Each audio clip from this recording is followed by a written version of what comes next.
E aí, pessoal, tudo bom? Tô de volta e a gente continua com o assunto mergulhe fundo no Espírito Santo de Deus e agora aprofunde. Lembrando que a gente não parou com o assunto, a gente está fazendo um resumão a respeito dos capítulos de 28 Atos, né? 28 Atos em Atos. Porque como a gente está falando 12:05 sobre isso, sobre a obra do Espírito Santo de Deus, que é o aprofunde no Espírito, para não ficar repetitivo, eu estou fazendo sempre um resumão. E a gente tinha parado em Atos 20, né? E a gente vai continuar, vai fazer esse pequeno resumo a respeito dos atos, né? Da obra do Espírito Santo de Deus. E nos acompanhe 12:05, né, direto do trono de Deus, falando sobre a obra do Espírito Santo mais detalhada. Então eu vou voltar um pouquinho. Lá em Atos 19 a gente falou o seguinte, que Deus, né, o Espírito Santo de Deus muda as demais pessoas através do Espírito em nossa vida, né? A gente falou que Deus transforma vidas através da nossa vida e que nós devemos buscar o Espírito Santo de Deus. E aonde é que a gente encontra isso mais forte? Lá em Atos 19:2, que fala assim: recebestes porventura o Espírito Santo quando crestes, ao que lhe responderam, pelo contrário, nem mesmo ouvimos falar que existe esse Espírito Santo de Deus. Então Paulo está perguntando ali se eles já tinham recebido o Espírito Santo de Deus, e eles falam que eles não tinham recebido nem tinham ouvido falar do Espírito Santo de Deus. Eles só conheciam o batismo, né, nas águas, que era o batismo de João Batista, mas não conheciam ainda o batismo no Espírito Santo de Deus. Aí no 6 ele fala, então ele impôs a mão sobre eles, né, e veio sobre eles o Espírito Santo de Deus, falando sobre que Paulo estava tão cheio do Espírito Santo que ele impôs as mãos, orou, e aquele povo que já acreditava em Deus, acreditava em Jesus Cristo, foi cheio do Espírito Santo de Deus e começaram a falar em outras línguas. E em Atos 19:11-12, que fala assim: Deus, pelas mãos de Paulo, fazia milagres extraordinários, ao ponto de levarem os enfermos lenços e aventais do seu uso pessoal, diante dos quais as enfermidades fugiam das suas vítimas e os espíritos malignos se retiravam.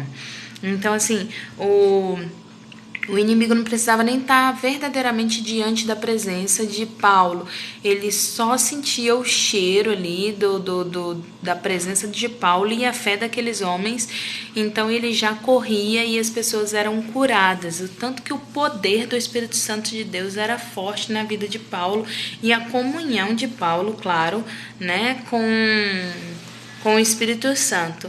O 11 ele fala, Deus pelas mãos de Paulo fazia milagres extraordinários. Não era Paulo que fazia, era Deus através da mão de Paulo. Olha que bênção, né? E o 20 fala que ele muda a nossa liderança. Ele fala lá,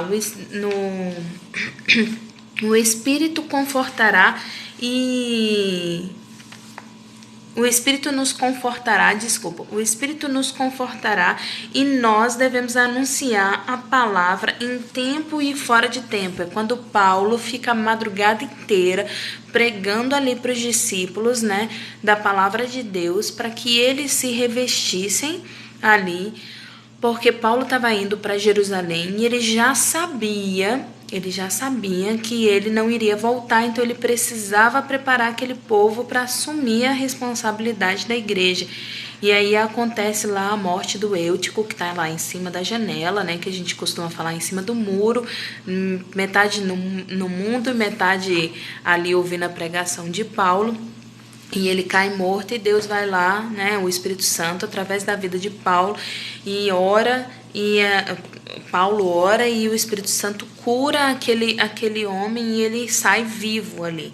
Então ele estava muito preocupado em falar a palavra de Deus, em pregar a palavra de Deus para aquelas pessoas, porque ele sabia o que havia de acontecer com ele. E aí o que acontece?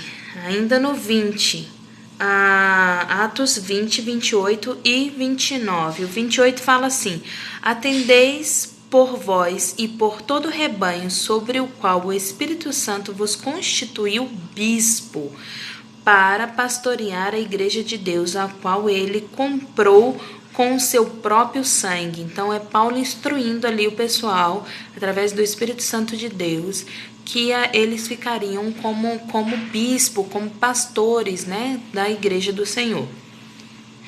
E no 29 fala assim: lobos vorazes que não pouparão o rebanho. Quando Paulo está dizendo assim que logo quando ele sair, ele sabe que lobos vão vestidos de cordeiro, vão adentrar a igreja e vão tentar afastar as pessoas da presença do Senhor. Engraçado que a gente hoje falou sobre isso numa vida com propósito, que nós não estaremos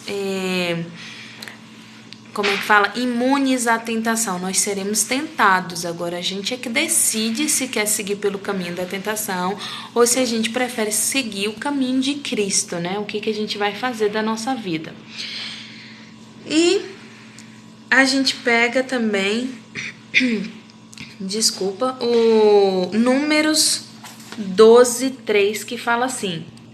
Números 12, 3 fala sobre a liderança de Moisés, né? A importância da liderança de Moisés.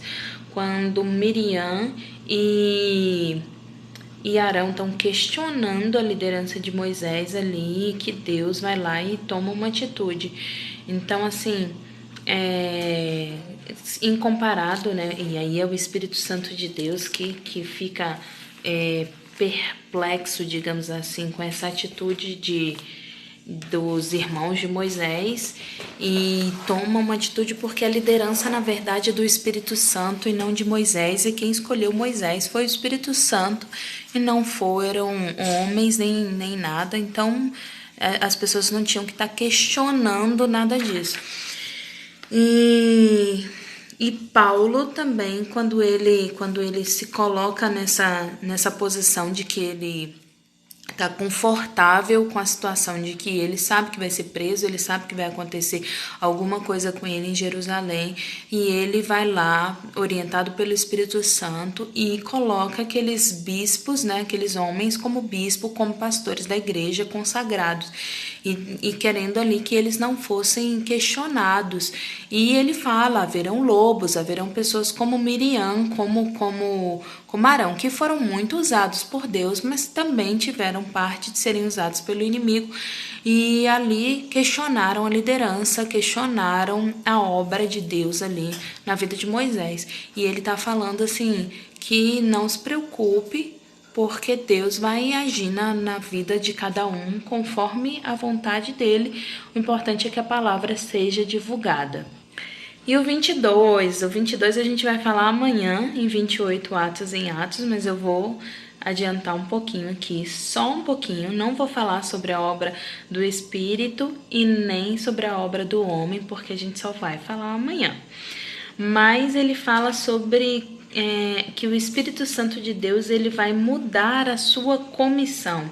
Lá em Atos 22, de 14 a 15, fala assim: o Deus de nossos pais, de antemão, te escolheu para conheceres a sua vontade, veres o justo e ouvires uma voz da sua própria boca, porque terás de ser sua testemunha diante de todos os homens das coisas que tens vistos e ouvido. Então, ele chama para ser testemunha das coisas que tem visto e tem ouvido, né? Fala a importância de mudar a comissão. O 23, e eu não vou dar spoiler, né? Então vamos lá. O 23 fala sobre aumentar a influência. Atos 23, o Espírito Santo de Deus aumenta a sua influência. Lá em Atos 23, 11 fala: o Senhor, pondo-se ao lado dele, disse: coragem, pois do modo porque deste testemunho a meu respeito em Jerusalém, deste testemunho ao meu respeito em Jerusalém, assim importa que também o faça em Roma, né? O Espírito Santo de Deus maravilhoso ali dizendo: olha, o que importa é que assim como você deu testemunho lá em Jerusalém, você venha dar testemunho da minha palavra, do meu nome aqui em Roma, para que outras pessoas sejam convertidas, né? Então, Atos, né, 23, 11, a obra que o Espírito Santo de Deus está fazendo é aumentar a influência dele ali. Mas não são as 2 chaves ainda. Se você quer conhecer as chaves, medir 5, 28 atos em Atos. O 24, ele fala: o Espírito estabelecerá a sua esperança eterna.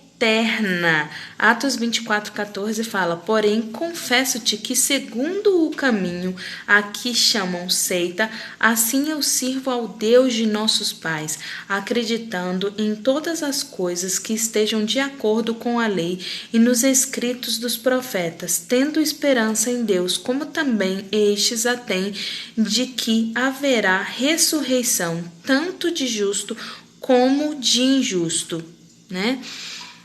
E para terminar hoje, e depois eu faço um resumo para vocês do resto, Atos 25, que fala o seguinte: ele mudará o seu nível de confiança, né? Deus vai mudar o nosso nível de confiança nele.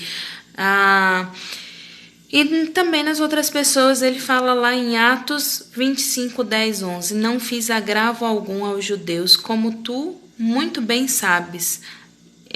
Apelo para César. E Atos 25, 19 fala: um certo morto chamado Jesus, que Paulo afirmava está vivo, né?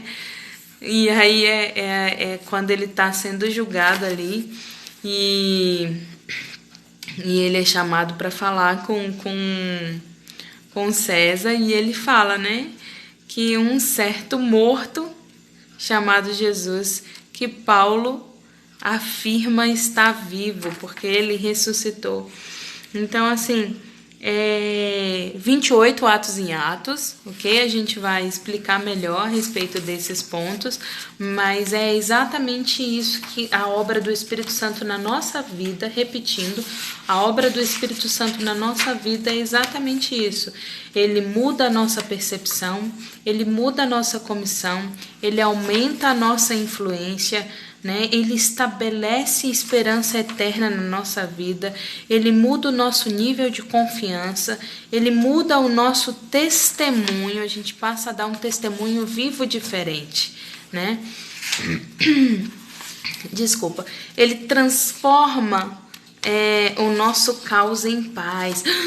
Mas eu não posso falar sobre isso ainda, que é o 27, né? Então, até amanhã.